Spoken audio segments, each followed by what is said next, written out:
Hi everyone, welcome back to my channel. This is a safe place where we talk about mental health, well-being, and leveling up, especially if you're a woman. In today's topic is something very personal to me because it happened to me and that's how I realized it. We're going to talk about how putting yourself ahead works for everyone. And this was the hardest pill to swallow. This was the hardest lesson to learn. And this is the lesson that I think every woman, every mother should learn, that putting yourself, actually for men also, really, putting yourself will is good for everybody. It might seem like counterintuitive but really prioritizing yourself and taking care of yourself and looking at your own needs can have a profound effect on your relationship with others. And that's what we're going to talk about in this video. So let's get right into it. Number one, improved physical and mental health and well-being. When you prioritize yourself, it helps you being in a very healthier state. And sometimes when I say it, it just can also mean working out. So sometimes a lot of women do a mistake when they think that I have a toddler or I have a child, I cannot work out. I cannot exercise because I'm already working out with a child. It's not the same. If you are not taking care of your body or you are not taking out time for yourself, very high chances that when you're doing all those things, you are doing it with a very contempt or you're doing with a feeling of bitterness that you have to do all of this. But when you take out some time for your workout, you are not just working on your body, but you're also helping yourself to release those happy hormones that helps you navigate postpartum depression or other kinds of, it gives you a very happier state of being when you're working out. A lot of time I see mothers want to do so much for the house and they feel like they don't have time for themselves. And they think that because I'm doing all of that, if I do extra for myself, I will be tired. But it works on the other way. Like if you spend time for yourself, let's say 45 minutes in the morning, you're working out, or it could even be at the night when the kids have fallen asleep, you ask your partner to take care of things now because you need to take like 45 minutes for yourself. When you do that for yourself, you're not even just taking care of your health or just releasing happy hormones, but you're also telling your partner or your family members that you are important for yourself and you're taking care of yourself.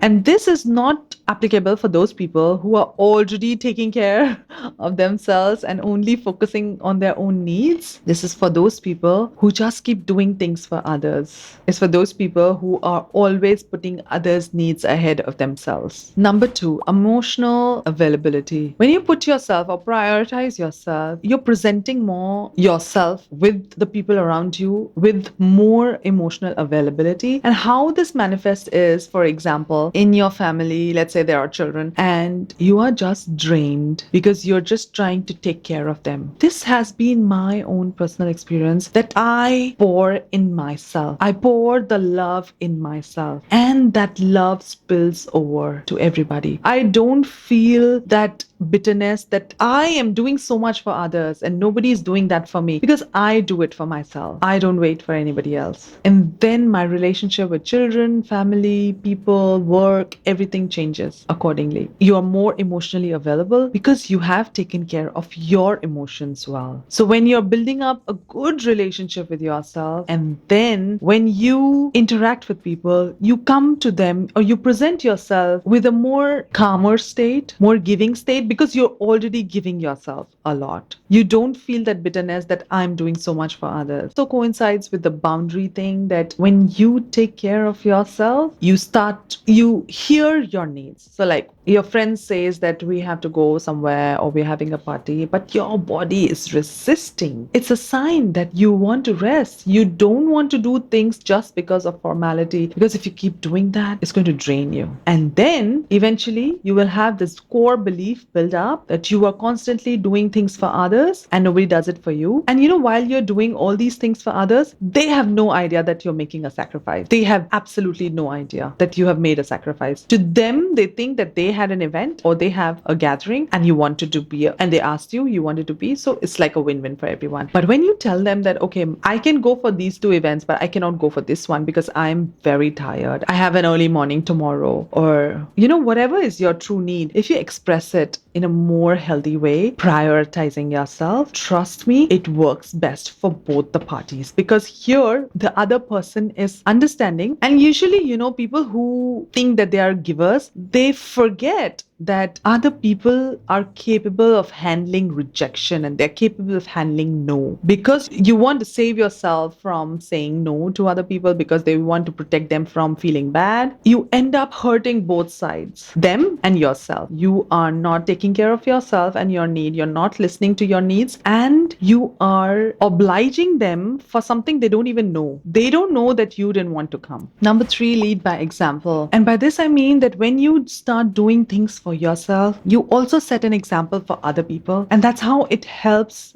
everybody. So like in my previous job, I used to notice that a lot of people would skip their lunch or partially have enjoy their lunch while also performing their duties. So I see a lot of people would just sit on their desk and continue working while they're having lunch. And when you're doing this, you are thinking that you are being a good employee because you're sacrificing things. The other person is thinking this person doesn't value themselves. They are okay to skip their lunch. You think he's going to give you more freedom or he's going to make you work more. Very high chances that you are opening yourself to exploitation. What is yours? You should try to get it, to take it. What you truly deserve, a break, a lunch break, you should take it without feeling guilty. And that's how you will inspire others to do the same. Number 4, increase productivity. When you are taking care of yourself, when you're prioritizing yourself, you instantly increase your productivity, even though you might think that you are wasting time, but actually you increase your productivity. Let's say sleep. You're cutting down on your sleep because you want to be more productive. But that productivity is going to last you for a few days because sleep is very essential. If you're going to be a short-sighted person and you're going to see that, okay, I managed to be productive for these days and the rest of the days, you're going to suffer. It's better to have a good sleep pattern, sleep cycle for a consistent productivity. Sleep, get your 8 hours of sleep, well-rested sleep without any noise, without any disturbance, and then you see your productivity. It's going to be more consistent. You will feel proud about yourself. Your body is rested. You have taken care of yourself, and that taking care of yourself will now reflect in your work. Number 5, enhance relationship. And like I said, when you have a good relationship with yourself, it starts to reflect in the outer world because the world is actually mirroring our relationship with ourselves. If you respect yourself, you will start meeting people who also respect you. If you neglect yourself, you will meet people who will also neglect you. It's very simple. It's very straightforward. And the longer it's going to take you to understand this, the longer you're going to live a miserable life. Just prioritize yourself. When you prioritize yourself, you will be surrounded by people who will be prioritizing you. Because healthy people prioritize themselves and then they are able to present their best version into their relationship or to their partners. That's how it works. You want to see a healthy relationship, you see the person who's taking care of yourself. Have you seen men? They will look at their own schedule first before fixing up a meeting, or it's the healthy way to do. I mean, not all men, but most of the healthy men, healthy mindset people would prioritize themselves. And have you seen women who would just forget about everything? They will forget about their friends and their families, and then they would just give up everything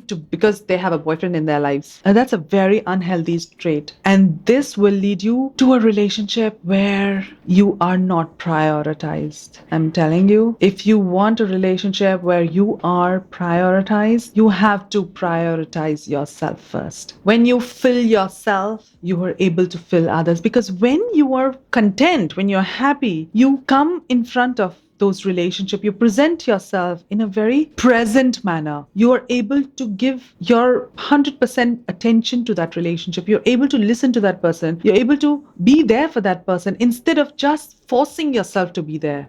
There's no force in it. There's the true yourself. Nobody's pressurizing you because you're not sacrificing anything and you're not thinking in your mind that I did this, and this person doesn't even know or doesn't care about it. Just think about this. When you prioritize yourself and you see the world change around you, all those people, their reaction towards you will start changing, and you will also start coming across people who are of the similar, healthier mindset, taking care of themselves and nourishing those relationships. With that, this video is coming to an end. I hope you like the content that I'm making. Please help me and support my channel. I love to read your feedback, and I hope to make more content like this because I truly enjoy talking about my own experiences and whatever I learned through this life that I've lived.